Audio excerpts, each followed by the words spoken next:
Thank you. HR, if y'all listening, I love y'all. Thank you forever.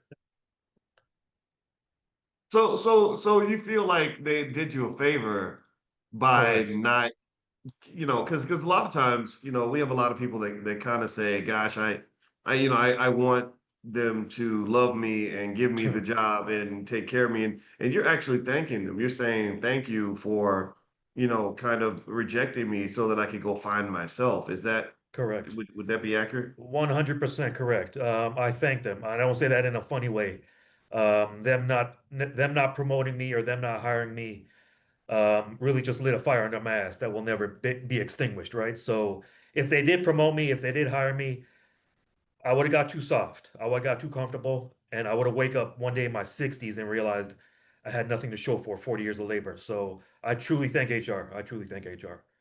Wow, that's heavy. That's really heavy. Yeah, that reminds me. I'm at right now. I'm attending the Power Networking Conference down in Atlanta with Dr. George Fraser, and I was talking to two young black men. One was 21, one was 17, and they were asking my thoughts on stuff and advice and everything, which I think is really smart for young people to do that. So one of the things I did tell the guys is I said, a lot of times people spend their whole life looking for something or someone to get something done for them or to help them to accomplish something or get to the next level, which is fine, right? Networking is important. But I said, really, the person that you're really seeking is yourself. You're really looking, you need to look inside. You need to find Yep, yourself first. And definitely. because so many people they don't know who they are, they don't know what they want, they don't believe in themselves, they don't believe they can actually contribute to their own success.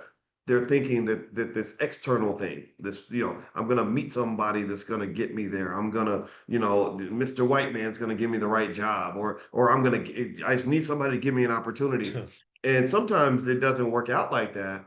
And and you have to be the first investor in you. You have to be the first believer in you. You have to be the first person to kind of say, I think no matter what happens externally, I know what's going to happen internally because that's what you can control. And then what you find, I found, and you can tell me if you agree, is that once you work on your internal, once you work on whatever it is you're doing, yourself, your own project, your own work, in some degree of independence, then you will find people will start to become attracted to that. They want to connect with people that are already sort of moving in the right direction.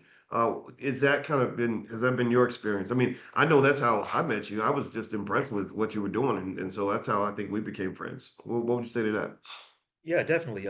People will recognize people that are getting results, right? Not one-time results, but consistent results.